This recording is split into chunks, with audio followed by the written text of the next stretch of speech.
eu vivi um monte de coisa e isso aqui agora eu vou jogar fora. E se eu me preencher com isso? Aí o próximo que vier, eu vou ser uma mulher mais cheia. Eu vou falar, sabe o que aconteceu no meu último relacionamento?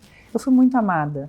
E aí foi maravilhoso, aquele relacionamento me curou. Olha que louco, eu demorei 4 meses pra perceber que ele tinha tudo que eu sempre quis na minha vida. Sim. Amo meu filho, mas odeio a maternidade. Aí eu, gente, nossa, esse é muito pesado. O coração da mulher, o jeito como ela olha pro filho, pro casamento, pro marido, vai dizer se vai haver paz ou não vai haver paz na casa, naquele ambiente. Olá, sejam muito bem-vindos e muito bem-vindas ao Amo Gente, Odeio Conta. Se você ama gente, odeia conta, assim como eu, esse podcast é pra você. E hoje eu estou aqui, Sorrisão, que é uma grande amiga, estou muito feliz de recebê-la, com a Ariana Schlesser. A Ariana é uma mulher que devolve outras mulheres para o caminho do feminino através de diversas formas e hoje ela vai contar um pouquinho disso aqui pra gente. Bem-vinda, Ari. Ai, que lindo que ficou, muito obrigada. Estou muito feliz de estar aqui, amiga, muito mesmo, né? Já era para eu ter vindo antes, né? Mas estou muito feliz. Também. Te amo demais. Também te amo muito. Esse podcast já começou diferente.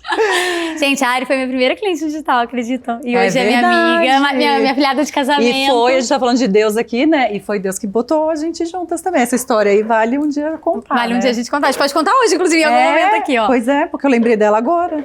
Ari, esqueci uma coisa muito importante. A Ariana Schlesser é esposa e mulher do Murilo. Ariana Schlesser Ferreira. Ferreira, verdade. Ariana Schlesser Ferreira é esposa e mulher do Murilo. Mãe do Sebastião. E mãe do Pitoco. Pra quem não sei se vai estar pra ver aí, mas tem um pitoquinho de 7 meses aqui no forninho. Ai, maravilhosão. Gente, a gente ainda não descobriu o nome desse baby. Nem eu, assim, ó, que sou best, sei o nome desse baby ainda. Mas você pode o quê, gente? Pode colocar uma sugestão de nome aqui embaixo e a Ariana vai ler todos os comentários. Então você coloca, quem sabe o seu nome não é escolhido. Senão a gente vai ter engajado esse vídeo, não é Eu mesmo? vou agradecer, gente. A gente já comprou o livro de 6 mil nomes, já, assim, estamos precisando dessa ajuda. Se você sentir aí que sabe qual é o nome do nosso bebê, traz pra gente. Se você tem o nosso nome, comenta aqui. Estamos precisando de um nome.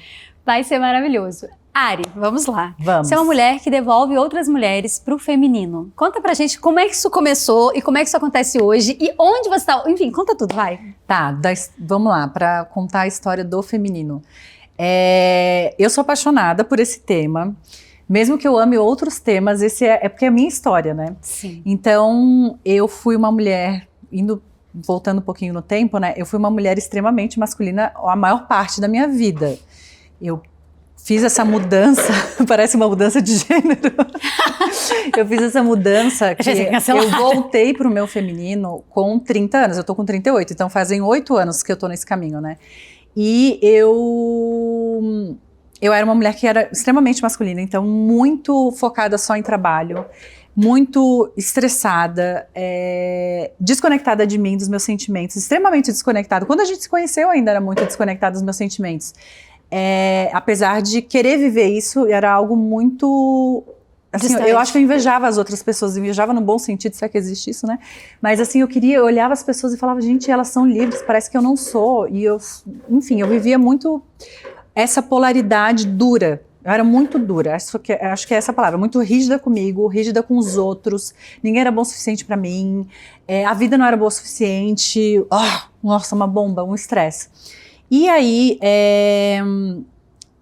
houve um momento da minha vida que o meu pai morreu, né, com 30 anos, eu acho que foi com essa idade, e que ao mesmo tempo, num palco, que eu estava dando uma palestra para 300 pessoas com uma colega, né, com a Flávia Melissa, ela começou a falar sobre codependência emocional e eu me identifiquei. Eu falei assim, gente, eu no palco, né, assim, tentando lembrar da minha parte. Toda a autoridade do evento, ali no lance. Assim, de repente ela começa a falar de sintomas, e eu comecei a falar, nossa, eu tenho isso, eu quero sempre salvar as pessoas, tô sempre querendo dar sermão, querendo ajudar, querendo resolver, e nunca tô vivendo as minhas próprias coisas, tô sempre me sentindo fora do meu corpo. Enfim, ela começou a falar um monte de sintomas, e eu fiquei assim, eu tenho isso?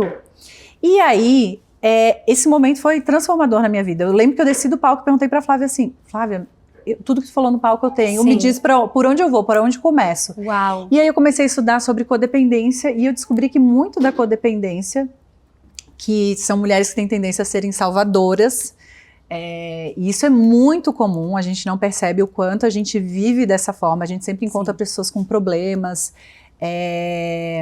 tanto homens, né, para salvar, quanto em amizades no trabalho.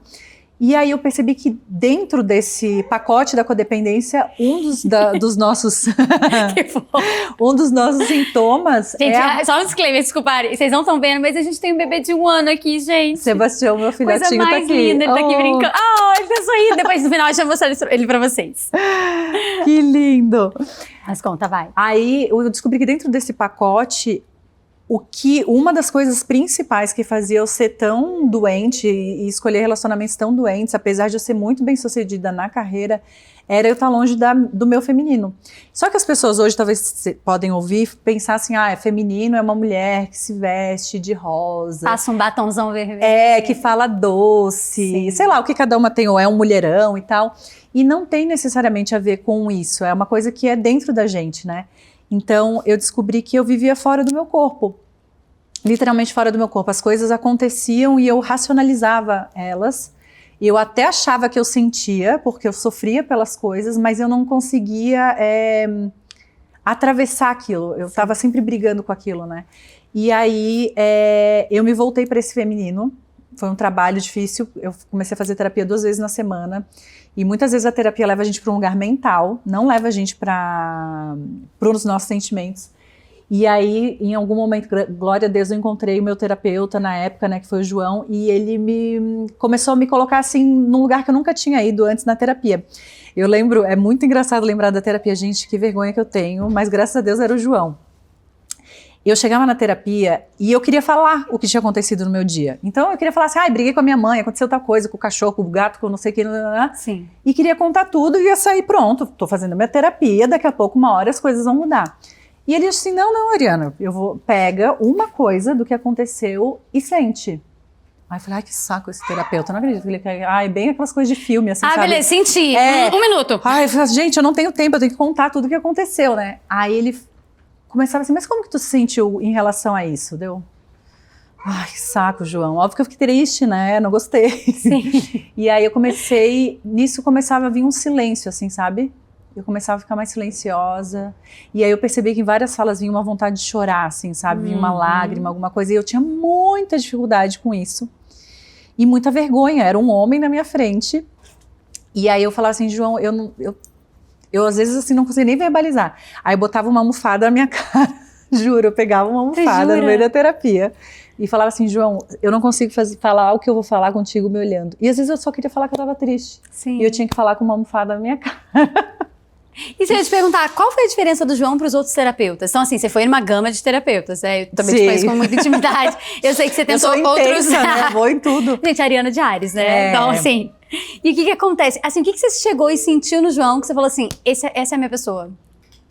Que ele me desafiava nesse sentido, assim, todo mundo era muito... Ou era uma coisa muito doida que tinha que fazer, que lembra que aquela terapeuta de antes... E que foi bem, né, eu não gosto de usar essas palavras tóxico, abusivo, mas foi realmente um relacionamento bem estranho. E o João me desafiava de um jeito que era muito difícil mesmo, muito desafiador, mas eu via que tinha alguma coisa mudando. Era um lugar que eu queria sempre chegar. Eu falei, nossa, o meu sonho era conseguir ser verdadeira assim como ele tá me desafiando na frente de alguém. Ai, que lindo. E aí... com a almofada na cara, eu falei assim, nossa, mas no fundo eu tô vivendo algo que eu sempre quis, que eu sempre... A tal da inveja era essas pessoas que são livres para poder sentir, para poder falar, para poder chorar, para poder experimentar aquilo que elas estão vivendo. E aí foi indo um processo, até o ponto que eu começava a baixar a almofada, eu já conseguia olhar para ele, aí eu levantava de novo, e aí chegou um ponto que eu não usava mais a almofada. Eu chegava, João, fiquei tão triste, aí demorava um pouco, aí ele me ajudava com isso, assim, então... Ele ficava em silêncio só. Daqui a pouco eu tava lá chorando. E aí ele falava às vezes até assim, a consulta terminou. Eu falei, mas deu 30 minutos. E era caro, João, não é barato. E aí a consulta às vezes acabava com 30 minutos. Eu ia pra casa, meio às vezes até tipo chateada frustrada, com ele, frustrada. Queria ter contado mais, tinha 30 minutos pra falar mal das pessoas que eu tava falando. Exatamente. Mas aquele tempo que eu ia pra casa com aquela emoção ali foi extremamente importante. E aí foi essa volta do feminino. Eu comecei a estudar muito sobre o assunto, que é uma coisa que as pessoas me pedem, como estudar, né, esse feminino, e não é estudando, tu vai ter que viver uma experiência. Não, mas não é só botar um vestido bonito, passar um batom, falar fofo? Ou também, elas querem um livro, né? Aqui muitas mulheres vêm assim, tá, me dá um livro. Eu falo, nossa, olha só, é a mulher fora do feminino querendo continuar fora do feminino. Se eu ler um livro sozinha em casa e dominar esse assunto intelectualmente, a minha vida vai mudar. Eu falo, gata, não vai ser assim. Tem que vir para uma experiência, eu vou ter que te fazer sentir as coisas, sabe? E eu amo os meus cursos que eu faço isso, assim, sabe? Que a aula é isso, é colocá-las assim... Tu vê que tu não precisa resolver o problema da pessoa, tem que botar ela em contato com aquilo que ela precisa entrar em contato. Porém, falando em tudo isso, também não sou uma pessoa que é a favor de uma visão de que tudo que tu precisa fazer na vida é sentir. Porque eu acho que a gente também precisa trabalhar outras coisas, a gente precisa, sabe, viver uma coisa muito... agora eu tô sentindo isso, e ficar lá 2 anos, eu tô sentindo isso. Responsabilizando o mundo pelos seus sentimentos. Entrar num drama, entrar num lugar de vitimismo. É realmente uma coisa adulta, uma fase que tu vai ter que dar uma atenção para aquilo, porque eu passei a vida inteira não sentindo, então eu precisei, tipo... eu tava com 30 anos com um lado emocional de 0, de 2 anos, de sei lá quantos anos. Então eu tive que voltar a ter 30 anos ali, me encaixar. Mas depois disso, é muito mais do que isso o trabalho com as mulheres, né? Não é só isso, porque senão realmente muita gente vai ficar num lugar de ficar refém, né, das emoções, e não é a ideia também, sabe, chegar nesse lugar. Mas para começar o feminino, e aí uma das coisas que as pessoas mais se interessam é o feminino no relacionamento com o homem. Para tu ser uma mulher que tem uma influência no teu relacionamento e consegue se posicionar no teu relacionamento, não pode ser só o sentir, tem que ter outras coisas, tem que desenvolver essa autoridade dentro do teu sentir. Você ter não é um autocontrole, é um autodomínio, né? E ir além disso, então não é só isso. 2 coisas que você trouxe que eu acho, assim, que vão ser sensacionais, principalmente para as mulheres que estão com a gente. A gente vai falar de muito mais coisas, gente, mas 2 coisas que eu queria que você explicasse. Primeiro, a diferença de ficar triste e fazer drama. Eu acho que é sensacional. Segundo, falar da mulher como. Mulher como. Que a gente já falou um pouquinho, né? Essa diferença do drama e do sentir, ela é extremamente importante, porque muitas mulheres começam, quando eu começo a falar sobre isso em alguma aula, enfim, elas falam assim, não, mas Ari, o meu problema é que eu sinto muito. Eu sinto demais, não, eu tô muito triste porque fulano terminou comigo, eu tô muito triste porque eu briguei com a minha mãe, eu tô muito triste porque eu briguei com meu vizinho. A gente confunde, muitas vezes, você de repente tá em casa e acha que tá sentindo alguma coisa, que tá te deixando com raiva, com tristeza, com frustração, e a gente não tá em contato com aquilo, a gente tá geralmente contando a história. Não acredito que a Julinha fez isso comigo. Eu tô com muita raiva da Julinha, ela não podia ter feito isso comigo, e aí eu fico falando daquilo. E às vezes eu fico o dia inteiro, né? Tô lavando louça, tô no banheiro, tô andando de carro, tô pensando nisso e eu falo, não, passei o dia inteiro com raiva da Julinha. Mentira. Em nenhum momento eu senti. Em todo momento eu fiquei na minha mente contando uma história. Quando a gente sente, é muito mais profundo, muito mais silencioso e às vezes mais rápido ou às vezes até pode ser que demore mais. Mas eu gosto de um exemplo que, assim, quando tu tá de frente pra alguém que tá sentindo, tu sabe. Ela fala assim, eu fiquei muito triste com o que a Julinha fez comigo. E ela começa a chorar, ou ela... E não precisa mais nada ser falado, ela tá ali sentindo aquela tristeza. E aí não é sobre a Julinha, porque quando eu tô falando da Julinha, quando eu tô contando a história, eu tô indo pra fora. Quando eu volto pro que eu senti, a Julinha, o que ela fez não foi legal, mas eu tô me sentindo muito triste. E aí, se eu me permito sentir, de fato, essa tristeza, que isso vai ser doloroso para mim, experimentar esse desconforto, é desconfortável sentir, algo se transforma em mim. Aí eu consigo saber se eu quero continuar a nossa amizade, se eu quero ir lá conversar contigo, se eu quero pedir desculpas pra ti. Quando você sente, também vem o que fazer de um lugar real. De um lugar real, exatamente. E não da fantasia do teatro, né? Vou lá, vou quebrar o pau, ou não vou falar nada, eu espero lá descobrir o que aconteceu. Exatamente, porque quebrar o pau parece que a gente está lidando com a raiva. Não, vocês não têm noção, eu rodo a baiana, falo mesmo. Então a gente acha que essa pessoa lida super bem com a raiva, não lida. E qual foi outro exemplo que tu deu? Ela que vem falar comigo, né? E isso também não vai acontecer, provavelmente, né? Então o sentir faz eu conseguir entender. Ou às vezes eu vou deixar passar, assim, eu falo, olha, quer saber, eu fiquei muito triste, mas eu entendi, talvez não tenha o que ser dito, mais pra frente. Não é o momento, isso é muito legal pra quem é casado, tem um relacionamento, né, de saber assim, eu tô muito triste, eu tô com muita raiva, mas eu tô lidando com isso e não é o momento de falar. De repente a outra pessoa lá tá passando por alguma coisa que ela vai precisar de né, sei lá, morreu o pai dela, mas ao mesmo tempo tá chateada com alguma coisa que aconteceu, mas vai começar uma DR ali no meio? Você sabe que eu senti muito isso? Quando você também passou por isso, né? Quando meu pai faleceu, nos primeiros dias você fica muito triste e parece cada um vive luto de um jeito, mas na minha cabeça, meu pai estava muito doente, né? Você sabe, você acompanhou.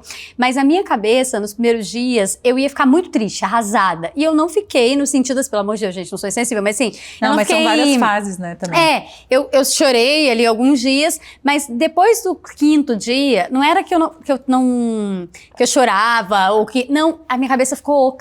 O meu sentir era eu precisava ficar quieta, porque eu só precisava sentir. Eu não ficava mais chorando, ligando pra minha mãe, para as minhas irmãs, não era isso. Mas eu precisava sentir.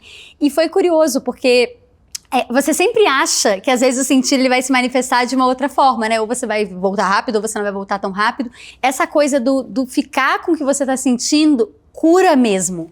Porque assim, depois de um tempo eu me vi sentindo saudade, é um pai, mas eu realmente, eu senti e falava assim, gente, não dói, assim, aquela dor ruim. Era uma coisa assim, ai, que vontade de ver meu pai. Não uma coisa, meu Deus, meu pai morreu. Então, eu acho que foi uma das primeiras vezes que eu experienciei esse sentir, olha só, faz pouco tempo. E mais, é possível ficar feliz, Tri. Eu me alegrava com outras coisas. Sim, enquanto isso, né? Acontecia uma coisa legal no meu trabalho. Ai, que bom, nossa, minha saudade do meu pai, queria poder dividir isso com ele. Mas que legal, você consegue alternar. E às vezes a pessoa vê alguém passando por um momento difícil. No momento feliz, fala lá, nem tá ligando. É possível ficar feliz, Tri? Feliz. Feliz, Tri. Ou tristilis. Mas é exatamente isso. Eu acho que quando a gente sente, a gente esvazia, vai esvaziando aquilo. E aí não precisa carregar aquilo, né? Ficar naquele luto eterno, porque eu tô brigando com aquele luto. Porque é uma coragem. Alguém morrer e tu falar assim, cara, eu vou sentir essa tristeza. Eu vou sentir o buraco de que essa pessoa não vai voltar. Sim. Ela vai estar aqui na minha mente e tal, né, no meu coração, mas ela, fisicamente, ela não vai mais estar aqui. Sim. E tem que ter uma coragem para mergulhar nisso e acho que as coisas, quando a gente entra nesse lugar, elas ficam muito saborosas, pro bom e pro ruim. Então, tu sente o gosto da tristeza, mas ao mesmo tempo uma pequena alegria, tu olha, ao mesmo tempo fala assim, sei lá, pro teu marido, pro filho, e fala, mas isso aqui tá aqui. Aí tu também consegue sentir a grandeza daquilo, sentir a grandeza de Deus, sabe? Ou sentir a grandeza de, uau, eu tive um pai, olha tudo que a gente viveu, olha tudo que ele me proporcionou, as experiências, os contatos. Então tudo fica mais rico, assim. Então tu se preenche, né? Eu acho que talvez tu se preencheu, né, com essa experiência, ao invés de te empobrecer, né? Que essa é a diferença pra mim, assim. Ou tu pode terminar alguma coisa, um término pode te empobrecer ou pode te enriquecer, né? Vamos falar sobre término? Vamos falar para as mulheres, vamos falar sobre muitas coisas. Vamos falar para as mulheres que acabaram de terminar um relacionamento. Quando a gente termina com alguém, quando a gente é terminado, porque quando a gente termina acho que é um pouco mais tranquilo, embora também doa, mas quando a gente é terminado é complexo. Mas o que você orienta geralmente para suas alunas quando elas terminam um relacionamento? Sim. Términos nunca são fáceis, né? Assim, porque por mais que quem termina geralmente já estava pensando naquilo há muito tempo, então às vezes até um alívio, mas vem com uma ruptura, né? E tem a pessoa que é terminada, que aí vai ter que lidar ainda com o ego ferido, com um monte de coisa, mas eu acho que sempre tem um ego ferido da gente, porque a gente sempre vai ficar frustrada, parece, né? É uma sensação um pouco de fracasso, né? E às vezes muito, às vezes menos. Mas é uma coisa que eu sempre oriento, que é o que justamente as pessoas, quando, assim, eu abro caixinhas de perguntas lá no Instagram, é o que elas não querem. É como lidar com o término. Então, assim, me diz uma fórmula, me diz o que fazer para eu não sentir essa dor que eu tô sentindo. Sim. E eu falo justamente, sente. Porque quanto mais rápido tu sentir, melhor. Só que não é só isso, é sentir valorizando, que é uma coisa que eu acho que é muito difícil. Não sei, não é que é difícil, mas hoje em dia o discurso é muito assim, ai, foi um livramento, ai, que bom, já vai tarde. Ficou 10 anos da sua vida com alguém, dividiu tudo com a pessoa, ai, livramento. Oi? Foi um casamento de 20 e poucos anos, sei lá, às vezes houve uma coisa super chata, pesada que aconteceu, né? Mas assim, vocês têm filhos juntos e tal, e tipo, ai, não, então vira essa página, esquece. Deus tem algo melhor pra você. Esquece esse canalho, né, aquela coisa. E você vai conseguir sair preenchida daquilo e preparada para a próxima coisa que vai vir quando você se preencher daquilo que aconteceu. Então, eu acho que a gente pode olhar assim, nossa, olha o que eu pude viver. Eu pude ser amada, eu pude amar essa pessoa foi importante pra mim, e por isso que tá doendo. Então é uma coisa que geralmente as pessoas querem diminuir o valor daquela Sim. pessoa que tá saindo, e é legal colocar o valor certo, não também endeusar, ai meu Sim. Deus, agora eu perdi a pessoa que me faz respirar, mas colocar esse valor que ela tinha, assim, cara, essa pessoa era importante pra mim. E aí dar esse lugar no coração para que ela sempre possa existir ali. Porque quando tu sai desse jeito, tu sai cheia. Sim. Quando eu tento tirar o valor da pessoa e diminuir ela, dizer que nem ligo e tal, eu tô pegando uma coisa que não é verdadeira. Primeiro dizendo que não ligo, que é mentira. Sim. E eu tô tirando ligando, valor. tô ligando muito, né? Então eu tô me esvaziando, eu tô dizendo assim, tô me empobrecendo. Eu vivi um monte de coisa e isso aqui agora eu vou jogar fora. E se eu Sim. me preencher com isso? Aí o próximo que vier, eu vou ser uma mulher mais cheia. Eu vou falar, sabe o que aconteceu no meu último relacionamento? Eu fui muito amada. Não deu certo, a gente seguiu caminhos diferentes, mas assim... E tu não precisa falar isso, é uma coisa que vem do nosso coração, o outro sente. Esse significado que tu deu, assim, eu fui muito amada. Eu pude viver isso, por mais, né, que tenham sido coisas terríveis. Sim. Eu escolhi aquela pessoa também. Né? Então é muito importante dar um lugar no coração para as pessoas. Uau. E sentir essa tristeza, porque se a pessoa é importante, ela vai causar uma tristeza, ela vai causar um buraco dentro de ti, né? Quando ela for embora. Sim. Você fez muitas coisas, nacionais, internacionais, enfim, Nossa, você fez muitos caminhos Uau. que te levaram, todos os caminhos levam sim. a Roma, todos os caminhos levam a Roma. Você fez muitas coisas internacionais, nacionais, o mundo inteiro, para poder encontrar esses caminhos para conduzir outras mulheres. Sim. Fala um pouco disso. Sim, eu sou muito intensa, né? Eu fico viciada nas coisas, né? Eu não consigo ser diferente. Eu acho que como é que fala? É uma qualidade e um defeito. Para quem convive comigo, é meio assustador. Eu tava até falando com meu marido sobre isso, assim, que às vezes, né, o tema da minha vida vira aquilo. O tema da minha vida. E aí, quando, por exemplo, a questão do feminino, codependência, eu fui buscar todos os especialistas que eu podia, e se tiver que fazer coisa fora do país, fui fazer, e se tiver que gastar dinheiro, já investi muito dinheiro. Não me arrependo, eu fiz essa carinha, mas eu não me arrependo. Na verdade, eu não meço, assim, muito... Pra mim, o preço é sobre o valor daquilo, sabe? Eu tenho um incômodo. Mais vida, não, né? eu quero resolver. E não é sendo a mulher como, né? Não é sendo assim, eu quero resolver pra tirar isso de mim. Eu quero descobrir o que eu preciso fazer realmente pra virar essa chavinha, né? Sim. Então... Oi, amor. Tá tudo bem aí? Meu amorzão. Aí, quer ficar um pouquinho com a mami, seu gostosão? Fica aqui com a mamãe um pouquinho, pronto. Será que gente, você já tá com fome? Vai ter uma participação fome? especial agora. Será que você já tá com fome? Tá com a cara toda suja, oh meu Deus. Vamos ficar aqui um pouquinho, então. Vai, conta das suas experiências nacionais e internacionais agora com o Sebastião. Eu tive muitos professores, tanto fora do país, quanto dentro, que cada um tocou em algum ponto diferente. Assim, eu queria saber mais do feminino num relacionamento amoroso e tal. Eu acho que o que fez a diferença na minha jornada e que me capacitou para poder guiar mulheres hoje, e eu acho que eu faço relativamente bem, assim, né? Tenho muitos depoimentos, muitos testemunhos muito bonitos, assim, das minhas alunas, saindo desse lugar, se tornando mulheres que elas sempre quiseram ser e nem sabiam que poderiam ser, e que tinham desejo também de casar, de ter filhos e tal. Nossa, eu fico tão feliz com esses testemunhos. Eu acho que foi não ter acelerado o processo, sabe? Ter falado assim, eu vou viver isso aqui. Então, tinha uma professora lá, estava fazendo algum curso, e eu falei, eu vou viver isso aqui, e eu vou experimentar isso aqui. Então, eu experimentei mesmo as coisas na minha vida amorosa, sabe? Né? Tu me conheceu solteira. Sim. Então, eu experimentei isso. Viver essa vida de solteira, eu experimentei lutar com os meus sentimentos e brigar com isso. Eu não fui só pagar um curso e fazer um curso e buscar um professor, um título fora. Tanto que eu nem faço tanta propaganda disso. Eu fui realmente para resolver uma coisa minha e depois disso saber assim, então será que eu posso ajudar outras pessoas com o que eu aprendi? Sim. E aí poder trazer isso para outras pessoas. Então o meu trabalho ele é muito autoral. Dessa jornada, né, do feminino até o encontro com Deus. Conta pra gente, assim, as fases. É uma fase nova agora, né, do meu encontro com Deus. E eu acho curioso, eu fico rindo falando, gente, mas é o assunto que mais mudou minha vida. É super sério pra mim. Mas eu falo rindo porque eu falo assim, gente, meu passado me condena, né? Porque eu já fiz tanta coisa. Eu comecei trabalhando na internet e tal, falando sobre espiritualidade. Inclusive, tu me conheceu assim. Assim.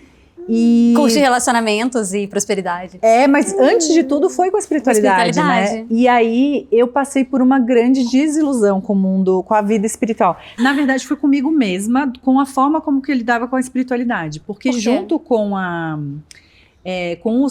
minhas descobertas da codependência, do feminino, eu percebi que uma das formas que a gente faz para se afastar do feminino, do nosso sentir, é colocar, por exemplo, uma espiritualidade num lugar para que eu não sinta. Então eu penso assim, acontece alguma coisa na minha vida, eu falo, não, mas Deus quis. Ou essa espiritualidade que nem é tão ligada a Deus, mas é ligada aos meus cristais, a ter bons sentimentos. Não posso sentir isso pela Julinha, que ela fez isso comigo, porque eu tenho que pensar positivo, né? E eu me sentia muito evoluída. Isso que era também, acho que essa foi a minha maior desilusão. O quanto eu fui arrogante, eu me senti muito ridícula com a forma como eu usei a espiritualidade. Eu realmente, quando você tem uma questão como a codependência e uma questão com o feminino de não sentir, você tem a tendência de se retirar por um lugar de se sentir superior ao outro. Então tu vê o outro sofrendo, aí tu fala, ai, que pessoa fraca. Sim. Ai, olha lá, ai, gente. Raiva, eu não sinto mais raiva, que eu já me iluminei, eu sou ótima. Ou, exatamente. Então, ai, você ainda sente isso? Nossa, esse pensamento passava muito na minha cabeça. Jura? Você ainda sente isso? Gente, ela ainda tá nessa fase. Você não amou outro incondicionalmente. Fica tristinha ainda. Você nem o Sebastião acredita nisso. Você não ama todo mundo incondicionalmente? Eu amo todo mundo incondicionalmente, assim, né? Então, eu tinha muito esse lugar. E aí eu descobri que eu usava, tanto que foi um dos assuntos que eu estudei na época, né, Spiritual Bypass, que é a fuga pela espiritualidade. Não é bem essa a tradução, né? Fuga pela espiritualidade, vamos colocar assim. A gente vai para esse lugar, né, quando tem questões, porque tudo isso são, inclusive essa questão que a gente vê assim, de buscar coisas da nova era, de meditar, de fazer yoga demais, de se sentir uma deusa, tudo isso são sintomas de alguém que tem muitos traumas e que não processou ele. Então eu quero ir sempre para um mundo fantasioso. E a espiritualidade traz muito isso. Tu poder viver essa fantasia. A fantasia perfeita, né? De que você é abençoada, de que você é muito positiva, de que, enfim, hoje eu vejo que a espiritualidade não é nada disso, mas na época era o que eu acreditava e queria viver isso. E aí eu trabalhei com isso. Aí a vergonha maior é essa, né? Que eu trabalhei com isso, tá registrado. Você ensinou outras pessoas a fugirem também. Eu ensinei Vamos fugir juntas. Vamos todas fugir juntas. Também, gente. Foi isso, exatamente. E a vergonha que tava registrada, assim, hoje às vezes eu tirei do ar, mas tipo, quando eu vejo algum vídeo do passado, eu falo, gente, sabe, a pessoa assim completamente desconectada de tudo, assim, numa fantasia. E aí, quando eu tive essa desilusão e eu senti tanta vergonha, coisa que eu não podia sentir antes, né? Eu não sentia sentimentos, aí eu passei a sentir. Então, eu passei a sentir vergonha. Eu falei, não quero mais nada de espiritual. Isso aí é too much pra mim. Eu não dou conta disso. E sempre foi a coisa que eu busquei mais na minha vida, né? Então, até pouco tempo atrás, foi quando eu engravidei do Sebastião, eu ouvi claramente, assim, leia a Bíblia. Mentira. E eu fui criada num ambiente onde meu pai lia a Bíblia pra gente nos domingos, aos domingos ele lia a Bíblia. A gente ia pra escola evangélica dominical aos domingos até, acho que os meus 12 anos por aí. Eu fui expulsa da catequese depois, tem uma longa história, né? Porque eu amava Jesus e ao mesmo tempo eu era muito revoltada. Eu falava, mas como, né? Que existe um Deus, que existe um Jesus, mas e tudo essas coisas do mundo e na nossa vida podem acontecer. Esse é um longo assunto, né? Mas assim, resumindo. Então, eu tinha... Você questionava muito Deus? Quando eu era mais nova, completamente. Por isso que eu fui expulsa da catequese. Na sua infinita sabedoria, você falava, Deus não sabe o que está fazendo. Porque eu fui criada como protestante, aí não quis participar da crisma, não lembro o que era, uma confirmação que tu faz, com uns 12 anos, mais ou menos. E eu era muito contestadora, porque eu já estava cheia de traumas, e, né, já estava com muitas dores dentro de mim. E aí me revoltava com qualquer autoridade. Aí eu fui pra catequese da católica. Também, aí fui expulsa de lá. Uma eu saí, eu acho, e a outra eu fui expulsa. Eu fui convidada a me retirar, né? O padre falou pra mim, olha, acho que a sua filha, ela... Tá atrapalhando o rendimento das coisas. Exatamente. Sério? Não, porque eu queria levar todo mundo da turma pra sair comigo, né? Gente, vocês têm que ir, a gente não pode ficar aqui. E a espiritualidade meio que veio entre essa coisa do eu não me encontro na minha religião de vida, eu não me encontro no catolicismo, eu não me encontro em lugar nenhum, vou pra espiritualidade. Isso, aí eu fui pra esse outro lugar, né? Assim, e a minha casa, apesar de ter toda essa coisa de ir ao culto no domingo, tinha também muita... como é que fala? Um misticismo, assim, também, né? Então eu fui buscar essa terceira via, assim, né? Mas aí hoje não. há algum tempo atrás, agora quando eu engravidei de Sebastião, eu ouvi, leia a Bíblia. E aí eu falei, não, mas a Bíblia, eu sempre quis ler a Bíblia. Sim. Mas eu falava assim, putz, eu tô grávida agora, não dá tempo, né? E assim, é muito difícil de ler a Bíblia, né? As pessoas, olha o tamanho daquele livro. Aquelas palavras difíceis, eu não tinha muita ideia, sabe? Mas assim, quem lê a Bíblia, né? Você vai se perguntando assim, quando você começa a se questionar, principalmente quando é intuição, a gente começa a questionar aquilo que não era pra ser questionado, era só pra fazer. Exatamente, era só pra ter feito. Sim. E aí eu comecei a achar que era muito difícil, que não ia dar tempo, que eu não ia conseguir entender, porque é um preconceito também que a gente tem. Apesar de conhecer as histórias bíblicas por ter estudado em escola dominical e tal. Aí eu comecei a ouvir pregação no YouTube. E aí eu falei assim, eu tô lendo a Bíblia então, né? Através de uma outra pessoa, eu tô aqui estudando. Sim. E aí, mas é diferente. É completamente diferente. Aí o Sebastião nasceu e eu comprei um curso online sobre trabalho com uma visão bíblica. E aí foi muito interessante que essa professora, ela trazia as questões de trabalho com versículos bíblicos e explicava aquela coisa. Então, ela trouxe um mundo novo para mim de coisas que eu nem imaginava que estava na Bíblia. Sim. E com uma visão de trabalho. Então, a minha desculpa era de trabalho. E eu falei assim, eu vou começar a ler a Bíblia. E eu comecei a ler todo dia de manhã. E li em voz alta, inclusive. Sim. Cuidando dele, que ele era um bebezinho, ele ficava ali no chão, cuidando dele e lendo a Bíblia. E eu fiquei viciada naquilo. Eu falei, gente, a palavra de Deus é muito maravilhosa. E até ali, eu também questionava um pouco a Bíblia. Eu falava, a Bíblia é legal, é um livro que tem que ler, né? Todo mundo precisa conhecer. Mas assim, ela é uma fantasia, ela não é real, né? Ainda era uma desconexão, né? A Bíblia é legal, é como se fosse uma pessoa que você conheceu na rua. A Bíblia é legal, vou dar uma lida. Porque a gente ouve assim, tá escrito na Bíblia. Né? Às vezes a gente vai dar um argumento, gente, isso é bíblico e tal. Mas eu achava que era uma fantasia a Bíblia, assim, não era real. E quando eu comecei também a estudar nesse curso e aí procurar em outras fontes que todas as profecias da Bíblia foram realizadas, tudo aquilo aconteceu. Por exemplo, tem muita coisa que, assim, com provas históricas de que aquilo aconteceu. E tu fica, é sério isso? Isso aconteceu real?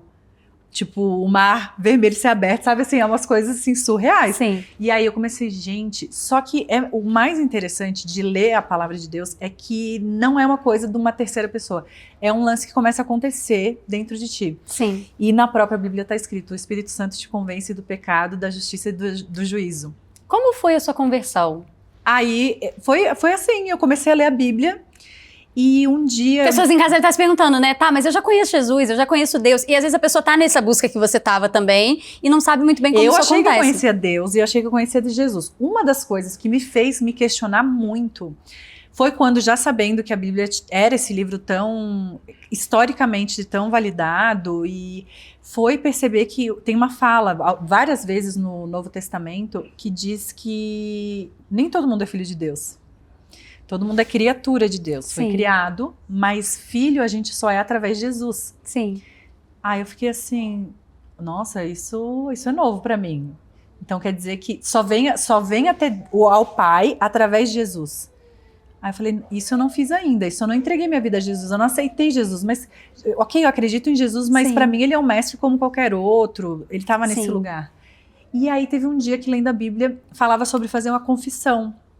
Quando você confessa Jesus Cristo, eu não lembro da passagem, acho que é Paulo que fala isso. E aí eu falei assim, eu já estava muito tocada, já tinha muita coisa acontecendo em mim. Eu estava viciada em ler a Bíblia, já queria aquela coisa com Deus, sabe? E eu ficava... Nossa, quando eu comecei Paulo, então, que eu falei, gente, olha Paulo, eu odiava Paulo, depois amei Paulo. É que todo mundo ama João. Os religiosos e não religiosos, João é uma unanimidade. Aliás, eu comecei com João. Gente, eu não sou super religiosa, mas eu sei que João é uma unanimidade. Não, eu comecei com João e fiquei apaixonada. Eu falava, gente, olha isso, as palavras dele é como se fosse, assim, mel, assim, sabe? É uma coisa... dos evangelhos, assim, é muito gostoso de começar por ele. Aí depois começa a história de Paulo. Uhum. E aí eu tava apaixonada por João, mas daí eu descobri que Paulo, gente, que Alguém ouviu, não, essa conversa fora de contexto. Ariana, casada com Murilo, estava apaixonada por João e depois foi para Paulo. Gente, é só uma paixão, né, assim, espiritual. E aí eu fui apaixonada por João, ainda sou. Nossa, quando eu leio João, E aí fui me apaixonando por Paulo, eu acho que é Paulo que fala nas cartas de Paulo sobre a confissão. E eu falei, eu vou fazer isso. eu vou confessar. Eu sabia que eu tinha que fazer, na verdade, com outra pessoa, mas eu vou confessar sozinha em casa. Sim. E eu realmente fiz uma oração, eu realmente me emocionei, porque eu já estava sentindo a presença de Deus. Isso é muito doido. A gente intelectualiza, pode falar de Deus, pode pregar, pode subir num palco, eu posso estar falando agora, mas sentir a presença de Deus, quando tu começa a ler a palavra dele, e diz que a palavra dele tem poder, diz que a palavra dele é alimento mesmo, ela te transforma. E aí, nisso tudo eu tava me achando muito doida, tá? Tava falando assim, que bom que ninguém tá sabendo o que tá acontecendo aqui comigo, sou eu e Deus, né? E aí fiz essa confissão, chorei, e aí o Espírito Santo começou a mexer muito na minha vida, que é uma coisa que diz que é o que vai acontecer, você aceita Jesus, o Espírito Santo começa a te tocar e a te convencer do pecado, por exemplo, que era uma coisa que eu também não entendia. E eu achava assim, não tem muito pecado, Deus é amor, a gente veio aqui para ser feliz. Pode dançar ciranda se quiser. O que eu percebi? Que eu inventei, como a maioria das pessoas fazem, um Deus. E aí, esse Deus me serve, é o que eu penso. Eu penso que Deus é amor. Eu inventei um Deus, que forte. E a gente inventa, todo mundo tem seu Deus. Fala, não, mas sou super conectada com Deus. Mas tu sabe o que Deus pensa?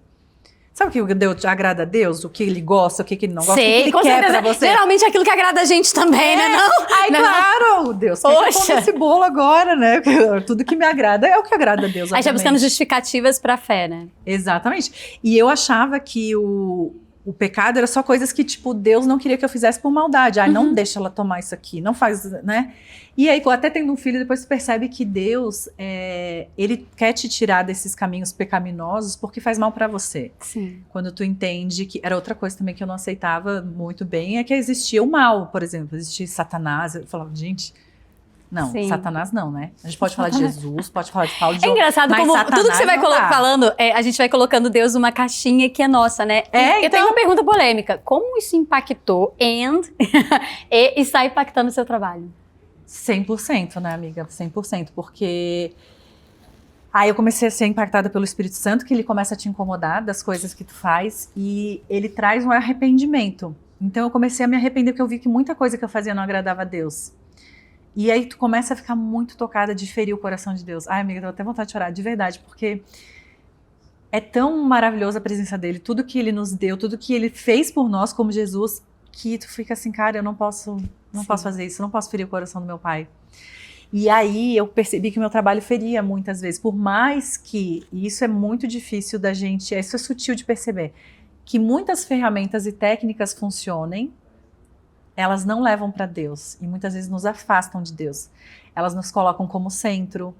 Então eu comecei a perceber assim, será que eu estou realmente fazendo trabalho para Deus? Ok, estou levando muitas mulheres a casarem, a se tornarem pessoas mais bem resolvidas. A curarem doenças físicas até, né? Porque o feminino causa doenças físicas, a ausência do feminino. Né, de endometriose, coisas no nosso sistema reprodutivo feminino e tal.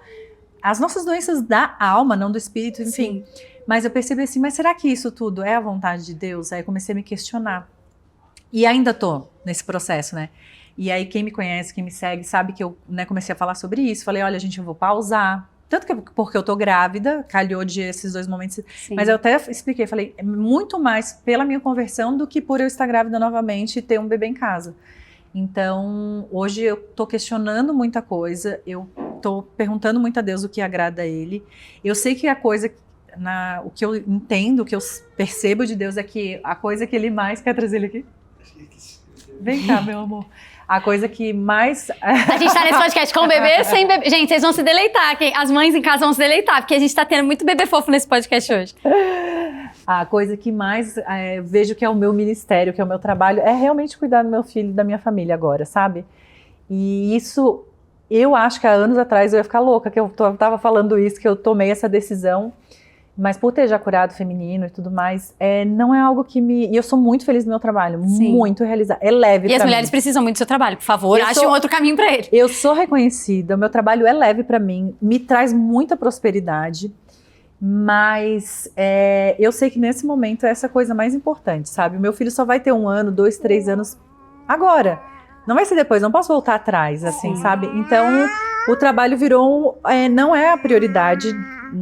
Já não era depois que eu comecei a tratar. Sebastião concorda? É verdade que a mamãe tá falando ou é mentira? E então, o meu trabalho tem um lugar muito claro para mim hoje. E eu quero voltar a trabalhar, obviamente, no sentido, não voltar a trabalhar eu quero cuidar dos meus filhos e da minha família. Sim. Mas eu sei que dá para encaixar um pouco de trabalho. Sim. Eu acredito que dá para encaixar, dou minhas aulas à noite um pouquinho, pouca coisa, uma aula na semana. Mas eu preciso saber o que agrada a Deus mesmo, assim. E eu ainda tô no processo, né? Mas é a coisa que mais mudou minha vida, assim. Eu tive essas mudanças de... Descobrir a codependência transformou minha vida. Tu pegou essa fase, assim, que eu virei outra pessoa completamente. Quem diria que eu ia me tornar encarnada, né? Literalmente na carne, no corpo. Eu nem sei de fora como é, mas de dentro eu sei como é que é ver isso.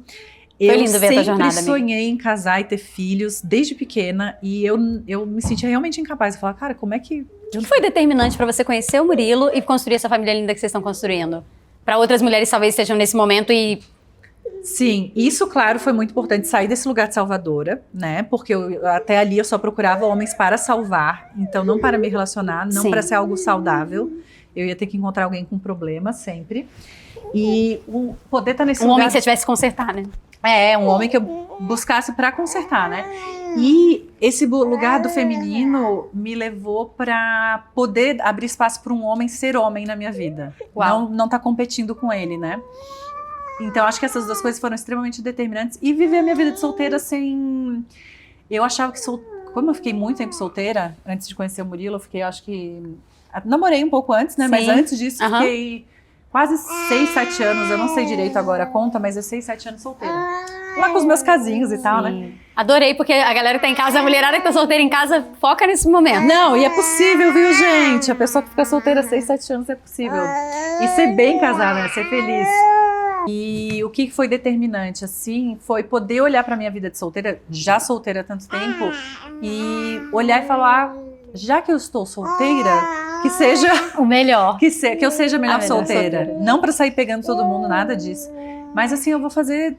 Ter me instalado na minha circunstância, né? Que é uma frase bem famosa, assim, um jeito de falar bem comum hoje. Perfeito. Mas isso é real, assim. Esse é o meu lugar. Eu sou a mulher que tá solteira há 6, 7 anos. Como que eu vou fazer ser muito bom? Então, o que eu tenho de... Eu tenho tempo sozinha pra viajar, pra fazer minhas coisas, pra me melhorar. Porque realmente casada depois, você já tem que estar ali. São outras demandas.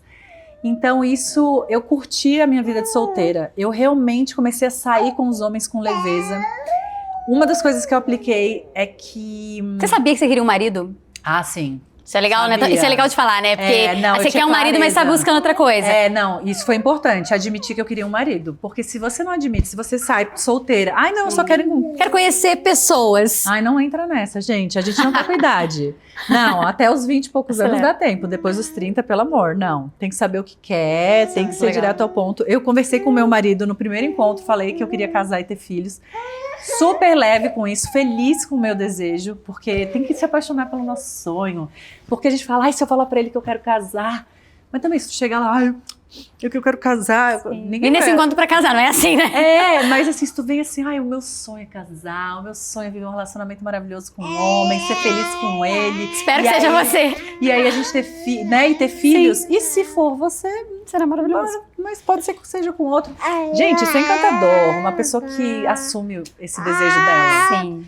Então tem que assumir, tem que falar pros outros. As pessoas também, outra coisa que a solteira fala, por que ficam me enchendo o saco que eu tô solteira? Ficam me perguntando por que eu ainda tô solteira. Minha tia pergunta, eu falo, gente... Vai que essa tia tem um amigo, um primo que você não conhece, mentira. Mas um primo de um amigo. Uai, mas por que não, né? E aí, em vez de sempre estar sendo aquela pessoa amarga, ai, que saco, que me perguntaram de novo.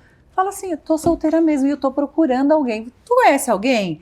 Menina, eu também não sei porque eu tô solteira. Me ajuda, você tem alguém pra me apresentar? Gente, comecei a falar pra todo mundo que eu queria casar. Você tá procurando emprego, né? Eu vou ficar escondendo que eu tô desempregada? Não, gente, não tô procurando, tá? Não, aí eu comecei a assumir com uma alegria. E cada Isso encontro... é verdade, eu lembro disso. Tá solteira? Tô, menina, mas eu tô procurando um homem pra ser o homem da minha vida. Sabe? Bora, gente, bora ser feliz.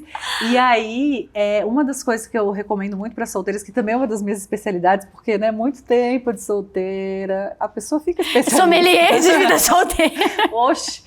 Aí, uma das coisas, assim, que para mulheres principalmente que têm um perfil parecido comigo, que têm uma dificuldade de sair, né, de ir pro feminino, de sentir o que sente, de se expor a um relacionamento, de entrar numa relação mesmo, aproveitar cada encontro, mesmo que não seja o cara que tu queria sair e tal, naquele encontro, se permitir receber, se permitir estar no teu feminino.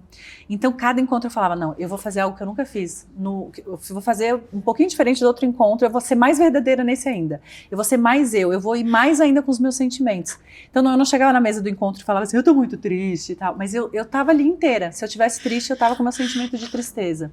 Se ele me perguntasse uma coisa, eu respondia aquela coisa. Antes de conhecer meu marido, eu namorei eu lembro um homem por 8 meses, a gente ficou, né, juntos no total 8 meses, e eu falei assim, quer saber, eu preciso treinar a ser honesta, ser sincera. Foi incrível esse relacionamento, eu acompanhei de perto, foi bonito. Falar as coisas que eu queria, e aí eu lembro que eu falei assim, eu vou falar tudo, que eu preciso, que eu não preciso, todas aquelas coisas que eu sempre, não posso falar, qual é o jeito, que eu ficava me matando pra saber como que eu ia fazer. E aí foi maravilhoso, aquele relacionamento me curou. Gente, tem que tomar cuidado com falar isso, porque, né, não é pra sair aí se relacionando com qualquer pessoa. A gente tem que ter uma noção. Eu já conheci o que era um relacionamento seguro, eu já sabia o que eram comportamentos que não seriam bons pra mim. Então, eu me eduquei nesse sentido pra me aventurar dessa forma, né? Sim. E foi muito importante pra mim. Então, quando eu conheci o meu marido, eu já tava muito, muito em mim, muito tranquila. Tanto que eu lembro que no primeiro encontro eu olhei pra ele e eu ficava assim, eu não sei o que eu tô sentindo, mas eu tô me sentindo muito bem. E eu não quis achar um homem na teoria. Ele é bom, ele se encaixa, ele tem essa profissão. O homem idealizado, né? Ou a gente combina por causa disso, disso, disso. Eu lembro que eu foquei assim, no meu feminino, será que eu me sinto bem? Eu me sinto à vontade, eu me sinto segura com esse homem? E o meu marido sempre me fez me sentir segura. No sentido de, ele falou uma coisa, ele fazia aquela coisa. Ele era uma pessoa de palavra, então eu me sentia muito segura, uma segurança até desconfortável, né? No começo que tu fica... Nossa, ele é legal mesmo. E quando será que vai acontecer alguma coisa, né? E até entediante, né? Eu trato isso muito com as minhas alunas. Os homens legais e bons, eles são entediantes pra quem tá acostumada com drama. E aí eu fui me curando. 4 meses depois eu já sabia que... Ele já dizia que me amava. Conta a parte do Eu Te Amo. Vamos de romance, vai. Romance com Jesus para romance do meu homem, né? Filho, você viu? A mamãe tá falando do papai. E tá a cara de pai essa criança. E cara do pai, cara né? do pai. E então eu conheci o meu marido, a gente começou a sair, e aí em algum momento ele começou a dizer que me amava, e eu falava assim, eu tenho 2 opções, né? Ou eu falo que eu amo, mas eu ainda não sinto isso. Igualmente. Né? Tipo, ou eu sou sincera. E foi muito legal, voltando ao meu psicólogo da época, João, ele há uns anos, sei lá, tinha me contado uma história de uma moça que quando ela ouviu Eu Te Amo a primeira vez, ela não pensou em responder logo de cara. Ela pensou em tomar aquilo, assim, em se apropriar daquilo. E ele me contou essa história e falou, sabe o que ela fez, essa minha paciente? Ela estava vendo o pôr do sol, acho que era assim a história. E o moço que ela estava conhecendo falou que amava ela. E ela não sabia se ela amava ou não. E ela simplesmente chorou. Uau. Porque aquilo foi tão emocionante para ela. Fazia muitos anos que ela não ouvia de alguém, de um homem, que ela era amada. Nossa. E ela nem estava preocupada se ele era o cara ou não. Aí eu falei, nossa, que bonito isso. Ela realmente viveu aquele momento, emoção. né? E aí eu lembro que o meu marido começou a dizer que, né, me amava, e eu comecei a tomar aquilo e sempre me preocupar em dizer também. E eu me questionava, né? Falei, nossa, não posso ficar aqui também tanto tempo, né, com uma pessoa que eu não sei se eu amo ou não amo. Mas me dei um tempo. E aí era Natal, a gente foi passar na praia, os pais dele... Foi a primeira vez que eu fui conhecer meus sogros e tal. E eu nunca me esqueço da cena, assim. Até ali eu via... Isso é muito legal quando tu tá instalada nas coisas e nos teus sentimentos. Eu não achava ele um homem perfeito. A gente já tinha as nossas pequenas tretas. Então era muito um relacionamento real. Não morando juntos, não, né? Não. Uhum. Não, eu não ia morar junto antes disso. Antes de ter a data do casamento também, né? Mas aí a gente tava, né, eram 4 meses juntos, tanto que era meu prazo, já tava passando quase assim, mais um pouquinho, se eu sentir que não sentiu. Ou vira um namoro sério, não vira nada. Ou eu vou me retirar, né? Mas eu gostava muito dele, eu admirava muito ele, mas assim, eu não sabia, né, se ele seria o homem que eu ia casar. Porque eu estava buscando isso, né, o marido. E aí, eu vi ele na cozinha, o pai dele buscando alguma coisa assim no móvel da cozinha. E eu fiquei tão emocionada de ver ele tratando os pais dele, porque eles chamam o pai de senhor e a mãe de senhora. Aí gente, meu coração já derreteu com aquilo. Posso ter filhos com esse homem? Falei, gente! E era tudo, o comportamento dele me fazia muito encantada por ele, mas eu ainda não sabia, não tinha aquela coisa. E aí eu vi ele atrás do pai dele, só que ao mesmo tempo honrando esse pai, sendo um filho, mas sendo um homem. Não parecia um menino, né? Deu um tilt. E aí foi muito louco que eu vi um filme assim, ele tem tudo que eu sempre busquei num homem. Eu vi a bota que ele estava usando e era uma bota bem de homem que corta lenha, não sei o que, não sei o que lá. E eu fui criada em chácara, essas coisas, então eu gosto dessa coisa do homem que faz as coisas, sabe, assim. Aí eu olhei, ao mesmo tempo tinha o cara bis, tinha tudo, assim, e eu comecei a pensar, gente, olha que louco, eu demorei 4 meses pra perceber que ele tinha tudo que eu sempre quis na minha vida. Sim. Eu olhei e falei assim, aí eu lembro que eu fiquei tão chocada. Né? Onde é que você vai? Eu fiquei tão chocada com aquilo que eu subi pro quarto, comecei a chorar. Escrevi uma carta pra ele, entreguei pra ele à noite e falei, eu te amo. Aí a gente começou aí a nossa história, que é cheia uma história comum, assim, um casal que vive a vida mesmo, assim, sabe? Sim. Eu sou muito feliz no meu relacionamento. E, enfim, nossa, as coisas que a gente construiu, a gente tá junto há 4 anos, não é tanto tempo assim, né? Mas olha que assim, a gente né? já construiu, assim, então, enfim, foi assim que foi. Fala um pouquinho de maternidade, você fala, a gente tem hoje as tribos da maternidade, que é assim, ou a maternidade é muito pesada, meu Deus, porque eu tive filhos, eu sou a última pessoa do mundo, ou, ai, como é lindo ser mãe, nem é padecer, né, viver no paraíso e tal. Sim. E você trata a maternidade de uma forma muito, é o que é um bebê, precisa de cuidado, tem hora que eu tô bem, tem hora que eu não tô. Como é que tem sido isso no seu trabalho? Eu acho que até romantizo um pouco, eu sou mais do time que romantiza, mas não no sentido de sair... Acredite, não é. É porque tem romântico, né? Se a gente pensar, é muito romântico ter uma vidinha que sai de ti e tal, não tem como não, assim. Mas eu acho que é romantizo também pelo impacto do que eu ouvi a vida inteira, inclusive da minha mãe, Sim. e de muita gente. Se prepara pra nunca mais dormir. Se prepara pra nunca mais dormir, se prepara... Nossa, a frase de hoje em dia é... Amo meu filho, mas odeio a maternidade. Aí eu, gente, nossa, esse é muito pesado. Calma, e aí, jovem. Como pra mim... E claro, eu tive muitos desafios, gente. Teve vários momentos na gestação que eu tive que acertar várias coisas no meu relacionamento. Foi uma gestação tranquila e tal. O nascimento dele foi tranquilo também. O puerpério foi intenso, como há de ser, mas também passável. A gente supera e cresce muito com ele. E eu fiquei muito chocada com não ser tão difícil, não ser tão pesado, não ser... Inclusive ao contrário, ser leve, não sei, parece que encaixou assim, sabe? Mas o que eu diria da maternidade é que uma coisa foi muito importante que eu fiz. No começo, quando ele nasceu, eu ainda queria provar pra mim mesma que ia ser leve pra mim. Então eu continuei tentando tocar a minha vida como eu tocava, né? Eu sempre batendo perna, saideira e tal. Levava ele pra cima e pra baixo. Muitas mulheres passam por isso, né? Já tive o bebê, agora eu vou voltar pra minha vida. Não existe volta, né? Sim, E eu vejo muito, quando eu vejo alguma influencer e tal, eu falo, eu consigo entender o que ela tá vivendo. Sim. E aí, quando ele tinha 5 meses, eu engravidei. E aí eu precisei ficar mais... no começo das 2 gestações, eu fico muito recolhida, eu fico quieta, não quero nem responder o WhatsApp. É engraçado, assim, gente, eu fico pra dentro de um jeito. E aí, eu comecei a ficar mais quieta e ficar em casa com ele. E aí, de repente, eu acho que eu me deixei morrer. Sabe, assim, eu me entreguei muito mais. Eu estava já feliz, a maternidade já estava sendo leve. Ele é uma criança que eu estudei sobre sono, então eu consegui colocar uma rotina muito gostosa pra gente. O Murilo chegava em casa, tipo, 7 horas da noite ele já estava dormindo, a gente conseguia jantar juntos, às vezes ver até um filme, assim, então eu conseguia dormir 8 horas, né, que é uma coisa que as mães reclamam. Sim. Então já estava gostoso, mas eu acho que o mais desafiador e que talvez a gente não perceba que não está fazendo é se deixar morrer. E realmente tem que deixar a vida morrer, a mulher que tu era morrer. Não, eu não me sinto que, então eu me perdi, né? Porque tem gente que acha assim, então tu vai se perder. Eu acho que o se perder vem justamente de não deixar a pessoa morrer, que você fica num limbo. Você nem é você de antes, nem você de agora. Aí tu fica brigando, nisso tu se perde, né? Sim. E aí, quando tu se deixa morrer e se entrega, é uma coisa que eu aprendi que eu estava fazendo e agora eu consigo traduzir.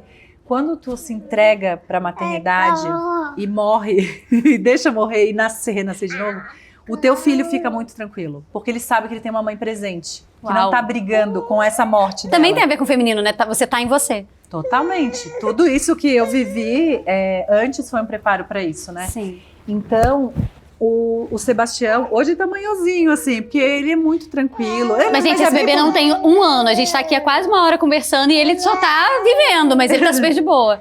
E ele é muito tranquilo e o teu filho se sente muito seguro quando ele sabe que tem uma mãe que tá ali. Então eu tô ali. E aí, porque eu tô ali, sobra tempo. Tem gente que acha assim, se eu me entregar, eu Não vou vai ser sobrar engolida. Não, se tu se entrega com qualidade, sobra tempo. E aí, sobra tempo, o meu casamento continua sendo a minha prioridade. Ele vem, claro, ele é nosso filho amado. E ele é uma prioridade em vários momentos, quando tem que ser. Sim. Mas não é assim, eu vivo pro meu filho. E aí o meu casamento ficou em segundo lugar, né? Eu consegui colocar essas coisas ordenadas.